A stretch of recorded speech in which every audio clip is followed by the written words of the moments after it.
Vamos ver se tem o som. Tem som?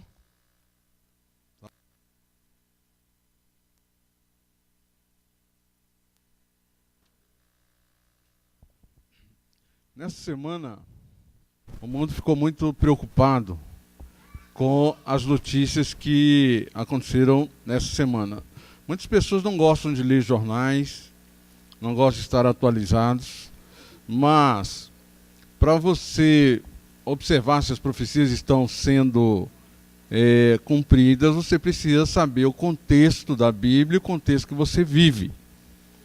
A gente não deve ficar alheio aos acontecimentos. E essa semana aconteceu uma situação muito interessante, aliás, aconteceu na semana passada, no dia 21 de agosto, num país, na região do Oriente Médio, que é a Síria.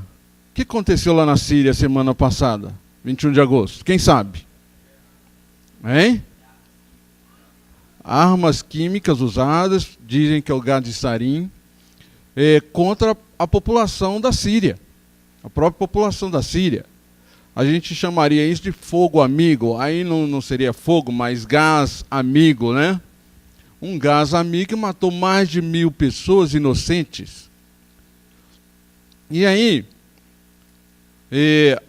uma das situações difíceis na questão de guerra é um país usar gás, armas químicas contra qualquer outro ser humano.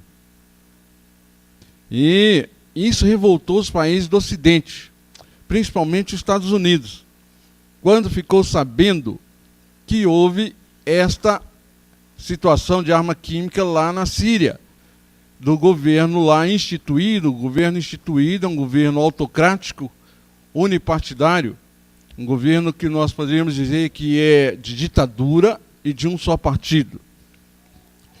Veja bem, essa guerra civil na Síria, ela começou na chamada Primavera Árabe. Vocês já ouviram falar da Primavera Árabe? A Primavera Árabe aconteceu alguns anos atrás, quando as populações dos países orientais queriam a democracia. Entre esses países tinha o do Egito, tinha o Iêmen, qual outro? Deixa eu me lembrar aqui.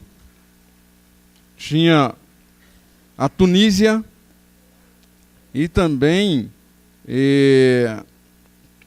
a Tunísia, o Egito, a Líbia e o Iêmen, e entre esses a Síria. Esses 4 países conseguiram, entre aspas,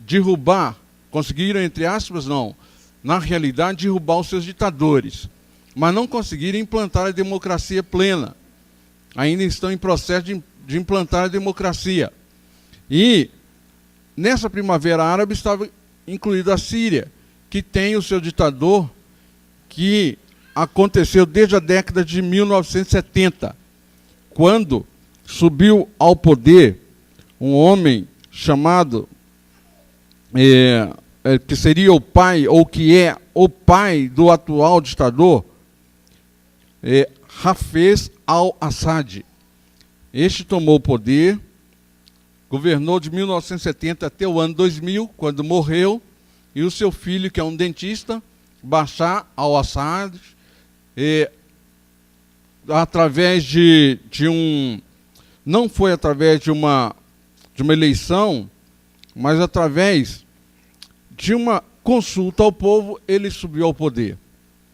E, como disse, através deste Bashar al-Assad, esse Bashar al-Assad domina o país da Síria. Acontece que na Primavera Árabe, o povo quis derrubar esse ditador. E este está resistindo bravamente. E desde então, desde o dia 26 de janeiro de 2011, o povo está lutando para derrubar este ditador, e tem acontecido a guerra civil, em que muitas pessoas inocentes têm doado a sua vida, entre a oposição, que quer a democracia, e a autoridade instituída, que é esse ditador. E teve um dia que eu vi uma foto, eu vi uma foto na internet de várias crianças deitadas assim, mais de 40 crianças deitadas, todas parecendo que estavam dormindo, mas estavam mortas, todas mortas. Essa semana, do dia 21 de agosto, mais de 1.000 pessoas estavam assim no chão, outras sufocadas, mortas pelo poder do gás. Estados Unidos, então, vendo aquela situação, quis entrar ali na Síria, ou quer ainda, não quis, mas quer ainda entrar, para poder derrubar aquele poder, derrubar o poder de Bashar al-Assad. Para isso ele fez consulta, o Barack Obama fez consulta ao Congresso, fez consulta ao próprio Congresso, também à ONU, e como aliado histórico à Inglaterra, e o povo não deu poder para que eles pudessem entrar ali. Mas a Síria também tem seus aliados. Os aliados da Síria é o Irã, é a China, é a Rússia. E então, quando os Estados Unidos deslocou alguns navios ali para a região, então a Síria e o Irã disse o seguinte: olha, se mexerem com a gente, essa guerra não vai ficar só aqui. O primeiro que nós vamos atacar é Israel. Israel é aliado dos Estados Unidos. E essa guerra vai ter proporções que nós não podemos prever. E algumas pessoas ficaram pensando, é ali, no Irã, no Iraque, é ali que vai acontecer a guerra do Armagedon. E algumas pessoas passaram a temer, será a última guerra? Será que isto vai nos afetar? Nós estamos aqui tranquilos no Brasil. O Brasil é um país muito tranquilo. É um país que podemos dizer que não fica preocupado com muitas coisas. E nós, como diz o hino nacional, deitado em berço esplêndido, né? Deitado em berço esplêndido, cada um correndo para o seu lado, cada um tranquilo para lá e para cá. E nós, que conhecemos a Bíblia, as profecias, não estamos ligando mais para isso. Estamos ligando, deixa acontecer as coisas lá, não é comigo. Mas será que não é com a gente? Será que não é com a gente? Olha, tem uma frase aqui que eu achei interessante, que diz assim: o maior desafio de uma sociedade é encontrar a única organização social justa, aquela que permite ao indivíduo o exercício pleno de sua cidadania, de sua humanidade. Esse é o maior anseio do homem, encontrar uma sociedade justa, uma sociedade que lhe dê liberdade, aquela que permite ao indivíduo o exercício pleno da sua cidadania, da sua humanidade. É isso que nós queremos. Mas o homem quer proteger os seus interesses. Algumas notícias dizem: Reino Unido envia 6 caças ao Chipre para proteger seus interesses. Israel aumenta a distribuição de máscaras de gás entre a população. E são atuais. Ataque dos Estados Unidos à Síria traria a destruição de Israel, diz o comandante iraniano. Bashar al-Assad afirma que vencerá possível intervenção estrangeira. Papa e rei da Jordânia concordam que o diálogo é a única opção para a Síria. França diz que solução política na Síria é o objetivo final. Potências com poder de veto na ONU se reúnem contra a Síria nesta quinta-feira. E assim por diante. Isso está acontecendo no mundo. Será que isso nos afeta? Quem vai mandar? O que vai acontecer daqui para frente? Será que a gente vai ter? Porque isso é um processo que está acontecendo. Será que vai acontecer uma terceira guerra? Nós cantamos no hino, a Bíblia para as multidões. O nosso lema deve ser: será que a Bíblia fala alguma coisa sobre isso, irmãos? 96% das tentativas de prever o futuro sempre dão erradas. Mas todas as profecias bíblicas são exatas. Então, precisamos crer na Bíblia. Alguém disse assim: o que será do nosso futuro? O que vai acontecer conosco? Será que a gente vai participar de uma guerra dessa? Não é? Em Isaías, no capítulo 46, 9 a 10, diz assim: Eu sou Deus, e não há outro semelhante a mim, que desde o princípio anuncio o que há de acontecer. O que Deus faz desde o princípio? Anuncia o que há de acontecer. Quando a gente entra numa encruzilhada, numa incerteza futura, a quem devemos procurar? A Deus, porque desde o princípio anuncia o que há de acontecer, e desde a antiguidade as coisas que ainda não sucederam, que digo: o meu conselho permanecerá de pé, farei toda a minha vontade. É isso que está escrito na palavra de Deus. Um texto da Bíblia revela o futuro com exatidão. Se você quer conhecer o que vai acontecer, o futuro, o que você deve ler? Qual livro? Nostradamus? Horóscopo? Hein? A Bíblia, porque a Bíblia revela o futuro com exatidão.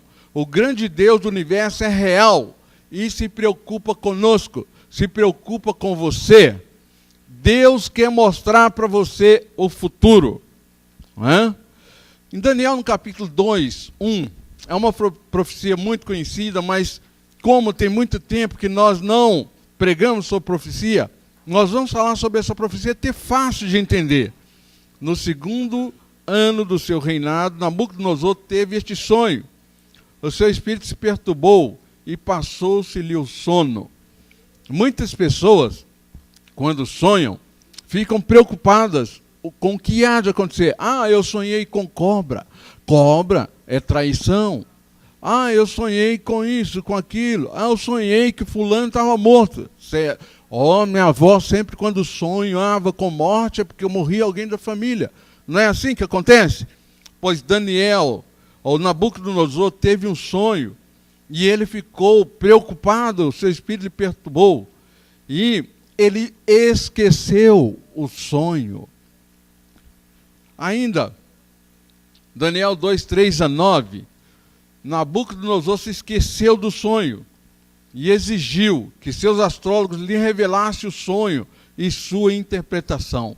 Quando a pessoa conta o sonho, a gente pode até arriscar uma interpretação.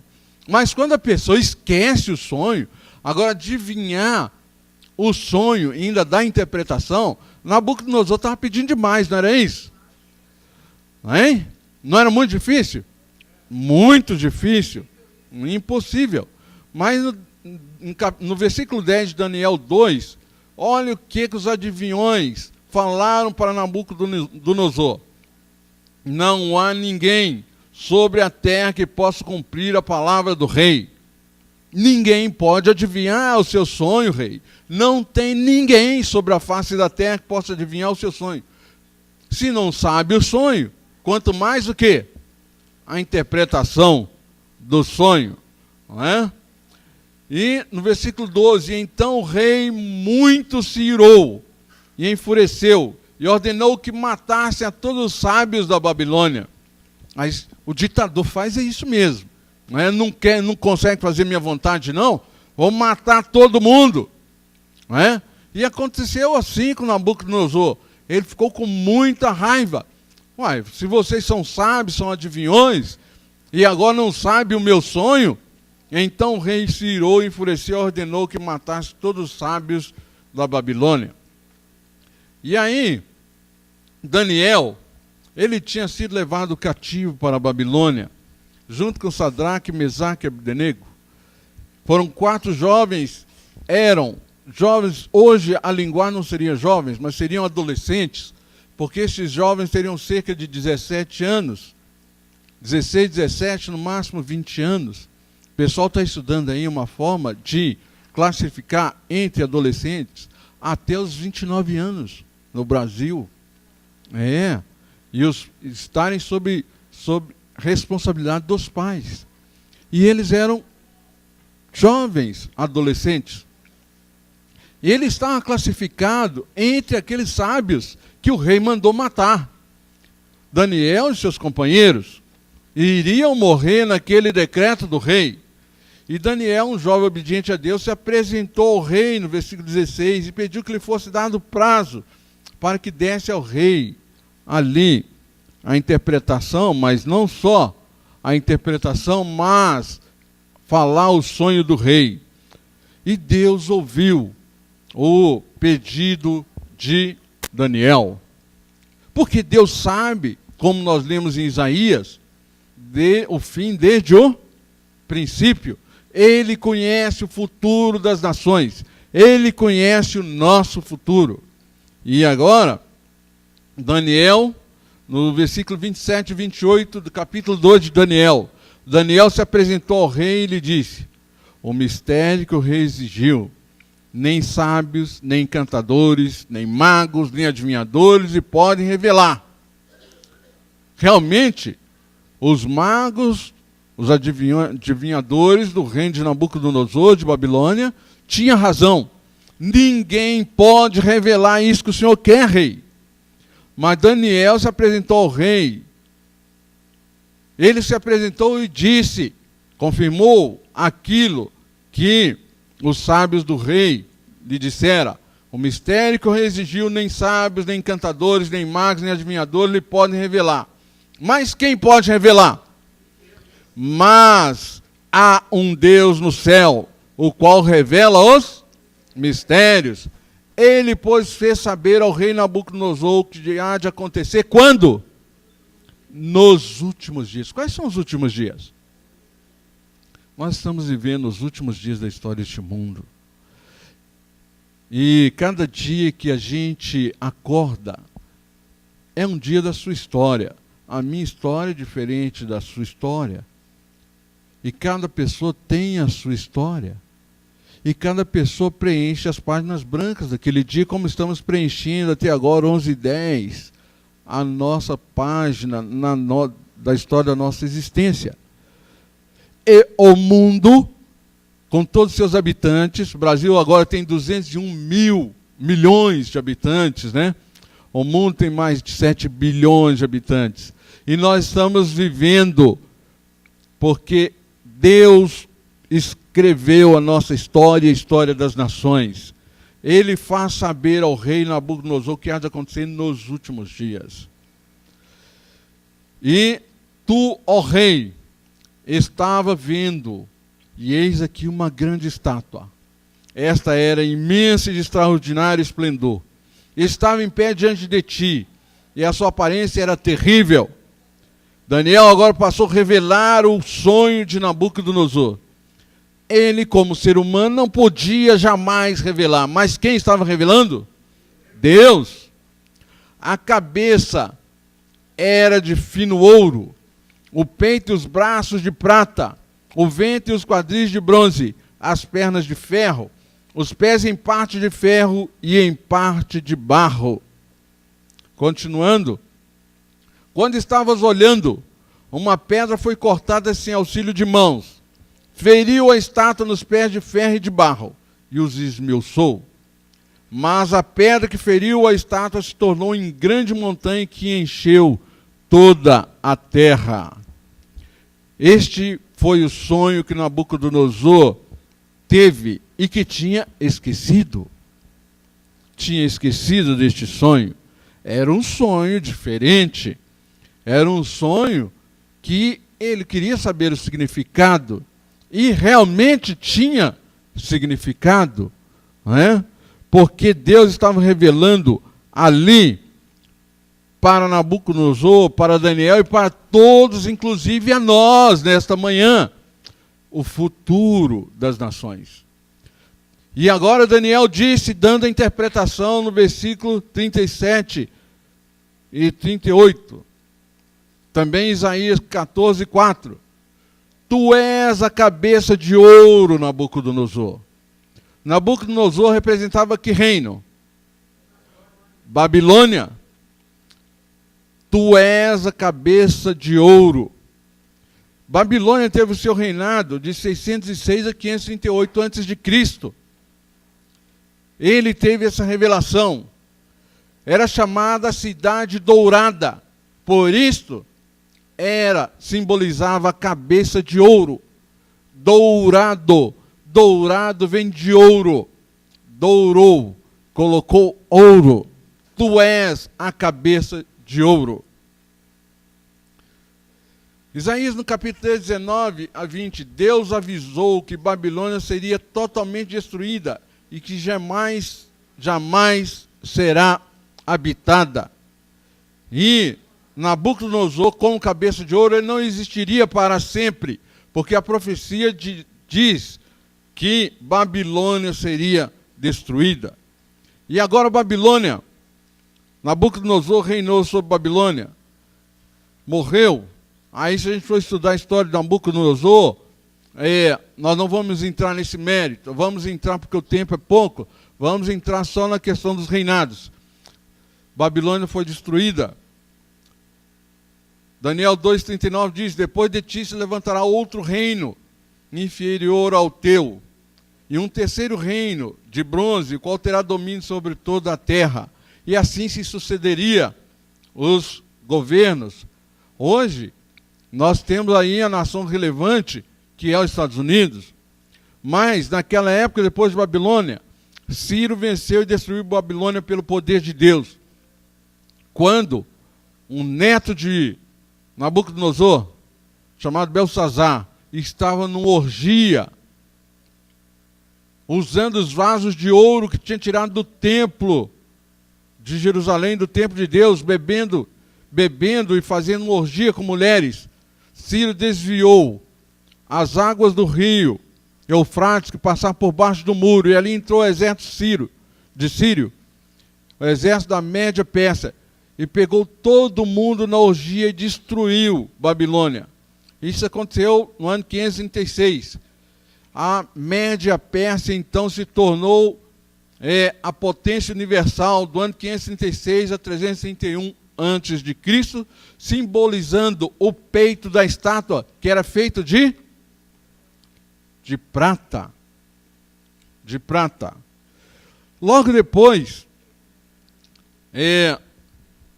como foi dito, depois de ti se levantará outro reino inferior ao teu, um terceiro reino de bronze, que fazia parte da estátua. Veja lá como que era a estátua, gente. Era uma estátua, cabeça era de ouro, peito de prata, e o que mais? De bronze. Então isso aqui simbolizava qual reino? A Grécia, né? Então, quem era o representante da Grécia? Era Alexandre o Grande, conquistou o mundo em poucos anos, conquistou jovem, o universo tomando, então, o reinado ali da Média Pérsia, simbolizava o quadril de bronze. Alexandre é chamado Grande, ele conquistou muito rápido os reinos, mas teve uma coisa que ele não conseguiu derrotar. O que ele não conseguiu derrotar? Ele mesmo, o seu ego. Ele morreu por causa de beber inveteradamente. Ele tinha grande destreza nas armas. Conseguiu, em pouco tempo, desbaratar grandes exércitos, mas não conseguiu vencer a si mesmo. E agora, conquistou o mundo em poucos anos. Em outra profecia, fala que ele é simbolizado pela águia, com asas, a rapidez com que ele conquistou o mundo. Simbolizar o quadril de bronze na estátua de Nabucodonosor, no sonho de Nabucodonosor. Aconteceu em 331 a 168 a.C. O quarto reino será forte como ferro, pois o ferro a tudo quebra e esmiuça. Como o ferro quebra todas as coisas, assim ele fará em pedaços e esmiuçará. Esse ferro estava onde? Nas pernas da estátua. Então, o ferro seria o quarto reino. Daniel 2,40. Esse quarto reino simbolizava o quê? Roma. Simbolizava pernas de ferro. Não é? Esse aqui não é a Roma que hoje nós temos. A Roma papal. Mas hoje a Roma, esse aqui seria a Roma pagã. Não é? A Roma dominava o mundo nos dias de Jesus. Não é? Este reino começou em 168 a.C. e teve seu final em 476 depois de Cristo. AD, Anos Dominis, depois de Cristo. Então durou muito tempo. era um reino muito forte, o reino papal. Mas nós vamos correr porque o nosso tempo está bem pertinho. Depois a gente pode fazer um estudo à tarde para falar alguns detalhes. E, aliás, eu quero incentivar os irmãos e quem está nos vendo pela grande rede, que está no livro Grande Conflito, com riqueza de detalhes. E é muito importante ler a história para entender o que está acontecendo hoje. No versículo 41, quanto ao que viste dos pés e dos dedos, em parte de barro de oleiro e em parte de ferro, será isso um reino dividido. Contudo, haverá nele alguma coisa da firmeza do ferro, pois que viste o ferro misturado com barro de lodo. Será que dá para ter uma boa aderência, uma boa junção, um material feito de ferro e de barro? Hein? Dá boa liga? De jeito nenhum. No entanto, né, a gente está vendo aí as pernas de ferro, que simbolizava Roma pagã, e agora os pés e os dedos, parte de barro, de oleiro e parte de ferro. Uma coisa estranha, uma união, uma fundição que não acontece. No entanto, lá na base, nos pés, a base de uma grande estátua, pés de ferro e de barro, né? O que queria dizer isso no sonho? Como os dedos dos pés eram em parte de ferro e em parte de barro, assim por uma parte o reino será forte, e por outra será o quê? Frágil. Quanto ao que viste do ferro misturado com barro de lodo, misturar-se-ão mediante casamentos, mas não se ligarão um ao outro, assim como o ferro não se mistura com o barro. Está vendo? A própria profecia explica aqui esta falsa aderência, essa falsa mistura. O ferro não se mistura com o barro, e misturar-se-ão mediante casamento, mas não se ligarão um ao outro. Isso acontece hoje nas nações da Europa, se misturam em casamento. Existem nações fortes e outras frágeis. Hoje nós podemos dizer que a nação mais forte da Europa é a Alemanha. Aí, isso financeiramente, temos nações fortes como a Inglaterra, não é? A França. Aí temos nações mais fracas como Portugal, como Espanha, como a própria Grécia. E a gente vê que eles se misturam em casamentos, mas nós chamamos hoje a União Europeia, mas é uma união que não é real. De vez em quando estão expulsando alguém, está entrando alguém, existe o casamento. Então, esta é uma situação. Entre 1850 e 1914, repetidos foram os casamentos entre as famílias europeias, as famílias que se chama de sangue azul, as famílias da monarquia. 6 notáveis governantes tentaram em vão unir a Europa.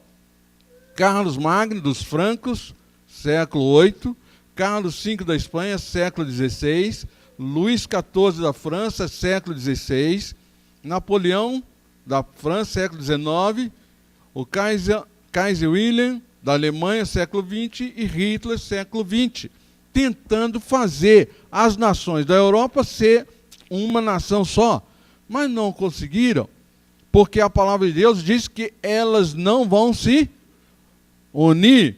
Pode se unir em casamento, mas não unem plenamente, são separadas.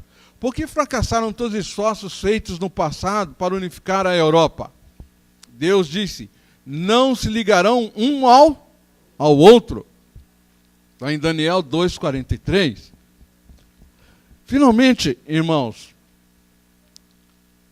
há mais de 1500 anos estamos no período correspondente aos pés de barro e de ferro. Hoje nós estamos no período, nesse último período, referente aos pés de barro e de ferro. Não há liga entre o ferro e o barro. Mas o que vai acontecer? Será que nós vamos alcançar uma sociedade justa? Uma sociedade unida? Será que o cinto da justiça será colocado naquelas pessoas que anseiam por justiça?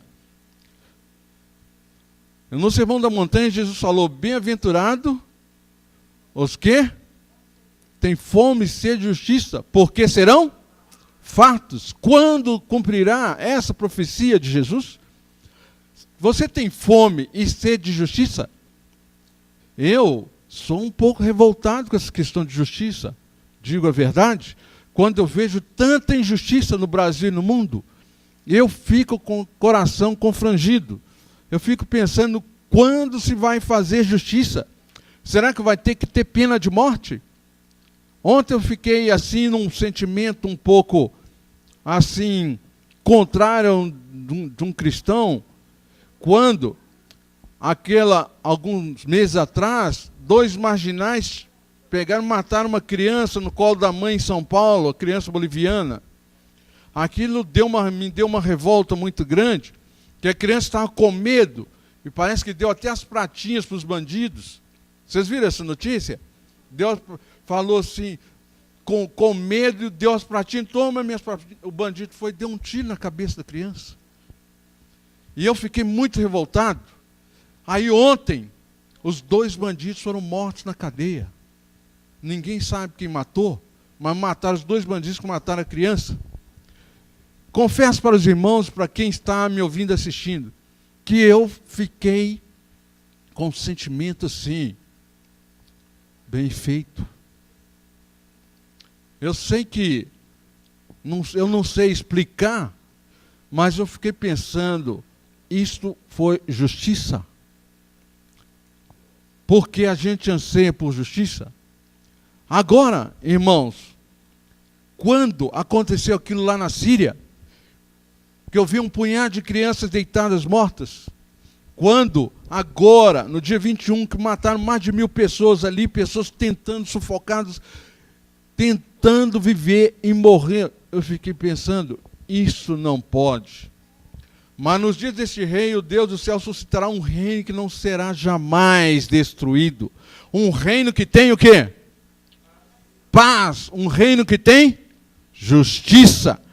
A justiça será o cinto dos seus lombos. Está escrito em Isaías. E este reino não passará a outro povo. Esmiuçará e consumirá todos estes reinos. Esses reinos que são impostos por ditadura. Esses reinos que fazem justiça a seu favor. É a minha família que é dona desse país e dona desse povo. É eu que mando. Mas ele mesmo subsistirá para sempre, como visto que do monte foi cortada uma pedra, sem auxílio de mãos. E ele esmiuçou o ferro e o bronze, o barro, a prata e o ouro. Daniel 2, 44, 45. A pedra cortada sem mãos representa o grande reino de Deus. Irmãos, nós estamos vivendo no tempo do pé de barro e de ferro. Mas foi lançada uma pedra que pegou nesse pé e esmiuçou esse pé, esmiuçou essa perna feita de ferro, esmiuçou esse ventre feito de bronze, e esse peito de prata, e a cabeça de ouro, todos esses reinos. Essa pedra representa o grande reino de Deus. Todos os detalhes foram cumpridos com exatidão. Babilônia reinou de 605 a 539 a.C. A Média-Pérsia de 539 a 331 a.C. A Grécia de 331 a 168 a.C. Roma de 168 a 476 a.C. Europa Ocidental 476 a.C. até o reino que há de ser colocado aqui. A parte que falta, qual que é? Qual que é a parte que falta, irmãos? A pedra, que significa o reino de Cristo. A pedra angular. A parte que falta também se cumprirá com exatidão. Jesus veio como homem de dores. Ele virá novamente como o Senhor dos senhores. E agora, essa pergunta. Você deseja fazer planos para se tornar súdito desse reino eterno? responda para você mesmo. Que Deus nos abençoe para isso. Amém.